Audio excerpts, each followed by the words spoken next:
Hi. Hola. Hi, hier ist Mr. Döse. This is Michael Bradley. Hey, I'm Memphis. Hey. Hola. Hello. I'm here with soccer.com. Soccer.com. Soccer.com. And I'm talking with my friends soccer.com. See you soon. Hey guys, Josh from soccerreviewsforyou.com, bringing you my review plus on-feet video of the Nike TiempoX Proximo indoors in the latest Floodlights Glow Pack. Now, inside the box, all you get are the shoes themselves. They do not come with any extras. And of course, here is a look at the shoe. It's blue on blue on blue with some glow-in-the-dark elements that we're going to be taking a look at in action a little bit later in the video. So of course, we're going to take a detailed look at the colorway itself. We're going to talk tech specs, performance, take a look at the weight of the shoe, as well as take a look at how these things fit and feel on feet. So if you are interested in learning more about the glow-in-the-dark TiempoX Proximos, please stick around and watch the entire video. If you're interested in a pair of these for yourself, there'll be a little pop-up on screen as well as the first link down below that'll take you to the review page on my website where you'll find buy it now links with exclusive SR4U coupon codes where you'll be able to pick these guys up below their normal $140 retail price. So again, if you're interested in a pair, pop up on screen, first link down below, go ahead and check it out. And with that being said, let's get right into the review. To start things off, let's take a closer look at the colorway. Now, of course, this is part of the Floodlights Glow Pack, so there are glow-in-the-dark elements on this particular colorway. I know a lot of people, whenever I show a glow-in-the-dark shoe, always say, what's the point of that if you never play soccer in the dark? And the simple answer to that question is obviously you're not going to play in the dark, but that doesn't necessarily mean that they shouldn't include it on the shoe. Now, obviously it's an all blue kind of colorway that they have going here. You have 3 different shades of blue that are at least listed on the box: Soar Blue, Blue Glow, and Polarized Blue. I honestly couldn't tell you which is which. And from what I can tell, there's more than just 3 shades of blue, just because you have all kinds of different materials between the suede, the leather, the stitching, the laces, the swoosh, the outline for the swoosh, the midsole, and the outsole. Even the little swoosh here on the bottom are all different shades of blue in my opinion. But nonetheless, it's kind of a cool idea, and I think the end result is actually a pretty good looking shoe.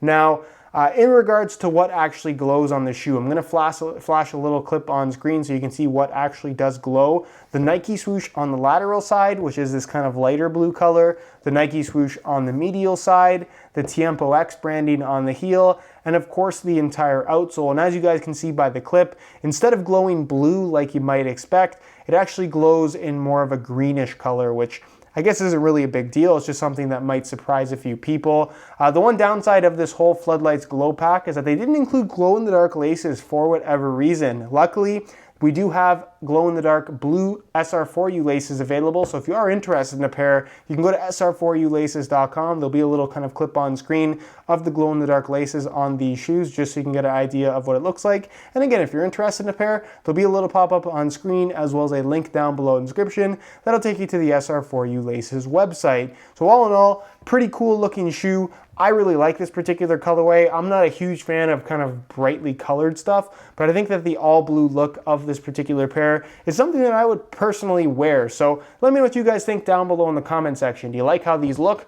Why or why not? And with that being said, let's move on to the tech specs so we can learn a little bit more about the overall performance. As far as performance and tech specs go, this is essentially an indoor version of the Nike Tiempo Legend 6, which also happens to be my personal favorite shoe at the moment. So as you can imagine, I'm quite a big fan of the TiempoX Proximo. So as far as the upper is concerned, it's exactly what you'll get on the Legend 6, minus ACC all conditions control, which in my opinion, super minor difference, not something you're really going to notice when wearing both shoes back to back. And of course, the addition of this suede piece that runs from the forefoot all the way through the toe box area. And that's there just as kind of a reinforcement layer in the high wear zone of what's going to be kind of a part of the shoe that's going to take a beating in an indoor or turf type environment, just to protect the upper. Again, not necessarily something that you really notice when you're wearing the shoe, in my opinion. The upper is a very nice quality kangaroo leather material, super soft, super flexible, and it gets even softer as you wear them in. But of course, with that kangaroo leather and really the lack of stitching on this upper, the only stitching you're going to find is this little kind of V shape running through the forefoot area. You have the internal support cage, which you can actually see peeking through there, and that's tying in with the lacing system. It's underneath the leather, but over top of the actual liner on the inside, so you don't actually feel this internal support cage really at any time when you're wearing the shoe. It still has that natural softness, the natural flexibility you would expect from a leather upper, but when you pull the laces tight and start running around, especially making quicker cuts, harder changes of direction, you'll really notice that this kind of support cage does its job in terms of reinforcing the leather upper and not giving it that kind of sloppiness that you might expect from a more traditionally styled super soft leather shoe. So you get a more locked in sensation, I guess a tighter fit in general because of this support system, and they have incorporated somewhat of a one-piece design to the upper as well. The tongue is made from kind of like a thicker foam material. It almost has like a memory foam feel, and it matches the thickness of the leather. So despite being a different material, it feels pretty consistent with the rest of the upper, and it is actually bonded to both sides of the upper for basically the bottom 4 lacing positions. So this part of the shoe can't open up. It does have a tighter, kind of more snug fit out of the box, but again, it really does play its part in terms of giving you that nice, secure, locked-in sensation, kind of more of a modern fit and feel from the shoe, while still maintaining the classic traditional kangaroo leather softness,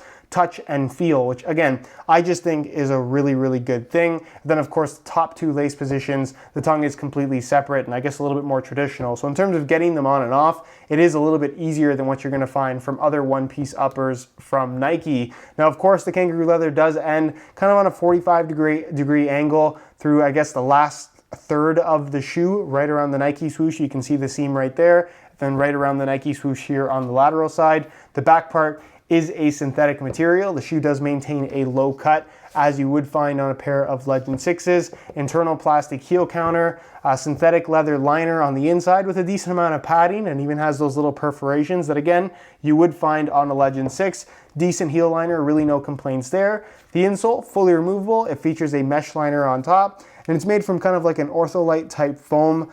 Decent thickness to it, and actually does have some nice kind of, I guess, underfoot cushion qualities to it. Nothing really to complain about there, although a little bit different than what you will find on a Legend 6. And then moving on to the midsole, you're gonna find that this does have a Lunarlon cushioning setup, which if you're familiar with Nike's running, training models, even their basketball shoes, Lunarlon is a foam that you'll find on a lot of their more so higher end products for the most part. It's a very responsive foam cushioning setup, and it really does a good job of providing some really decent impact protection underfoot with this particular shoe. Now, I know a lot of people will look at this particular foam setup and automatically assume that you're sitting really high off the ground, and you do sit higher off the ground than what you will in I guess a more low profile shoe like you might get from the Mercurial X line, but you don't sit quite at the top of this foam midsole. You sit a little bit deeper in, so you're only getting about that much in terms of underfoot cushioning, but that's still pretty significant given the quality of the Lunarlon foam setup. So good flexibility, really good underfoot cushioning, especially in the heel area. It's a little bit more low profile in the forefoot and toe box.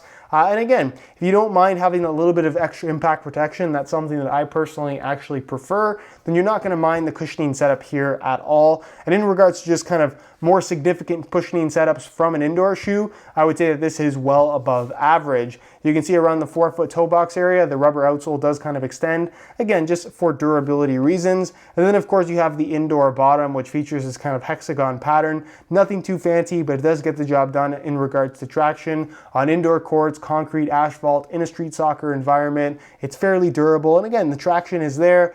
And of course, this is available in a turf variation as well. So should you need a turf model with the little nubs as opposed to a completely flat sole, that is available to you, and pretty much is exactly the same aside from the bottom of the shoe. So overall, very good pair of indoors. Again, if you wear the Tiempo Legend 6s outdoors and you want something very, very similar or as close to that as possible for indoor or turf use, you absolutely cannot go wrong with the TiempoX Proximo. As far as weight is concerned, the TiempoX Proximo is really not that bad.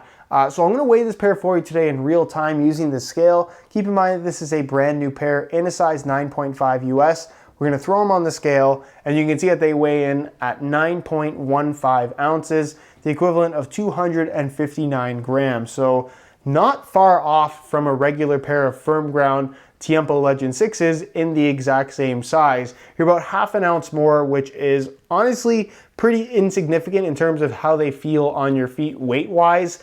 Obviously the feel is going to be a little bit different despite having the same upper, just because it's an indoor bottom with a foam cushioned outsole as opposed to a plastic sole plate. But nonetheless, if you are looking for a very similar feel to that of the Tiempo Legend 6, this is still your best option and you're unlikely to have any issues with the weight. All right, so here is a look at the TiempoX Proximos on feet. On my left foot, I have the stock blue laces that come with the shoes, and on my right foot, I have a pair of blue glow-in-the-dark SR4U replacement laces. If you're interested in a pair of replacement laces for yourself, the website to go to is www.sr4ulaces.com. Find a direct link to that website down below in the description, and there'll also be a little pop-up on screen. So if you're interested in a pair, be sure to go ahead and check that out. Now, in terms of how these things fit and feel on feet, very comfortable shoes out of the box. The general shape of the shoe is pretty similar to that of the Legend 6. The feel underfoot is a little bit different just because it's a foam outsole as opposed to a plastic sole plate, but nonetheless, it still is going to provide kind of a very familiar sensation if you are coming from a pair of Legends. With that being said, the kangaroo leather upper is soft and flexible. The shoe fits your foot very nicely. You don't really feel the suede at the toe. I guess there's a little bit more firmness there, but that's something that will break in over time. And again, being that this is a leather shoe, they're just going to get softer the more that you wear them. As far as how that internal support cage affects the ability of this shoe to stretch, because it is kangaroo leather, it's not going to restrict the shoe from stretching. It'll give a little bit over time, but it's going to prevent the shoe from overstretching. So it's never going to have that sloppy sensation on your foot, which is obviously very, very important. As far as the width of the shoe is concerned, they've got some decent width to them. These are going to be suitable for just about anybody. So as far as width goes, like I said, you're unlikely to have any issues with them. Although keep in mind, because of the one-piece upper design that they have going on, it is going to have more of a snug fit out of the box than most leather shoes will. And as far as sizing is concerned, that is the same as a regular pair of Tiempo Legend 6s, half a size small. So instead of wearing my usual size 9 US, bumped it up to a 9.5 as I would wear in a Legend 6, and the fit and the length is absolutely perfect. So if you are looking to order a pair of these for yourself, just like the Legends, I would strongly recommend going a half size up in order to achieve the best possible fit. Alright guys, that is it for my review of the Floodlights Glow Pack Nike TiempoX Proximo Indoors. If you guys are interested in a pair for yourself, be sure to check out the review page on my website, which you can access by clicking either the little eye in the corner of the screen, or it'll be the first link down below in the description. And of course, on that page, you will find Buy It Now links with exclusive SR4U coupon codes, where you'll be able to pick these guys up below their normal $140 retail price. If you have any questions regarding this shoe, leave them down below in the comments, and I definitely will get an answer out to you. If you enjoyed today's video, found it helpful and informative, be sure to support it with a like. Subscribe if you haven't already for daily videos on all the latest and greatest soccer gear. You can find all of my social media information linked in the description as well. And other than that, guys, hope you enjoyed today's video, and as always, thanks for watching.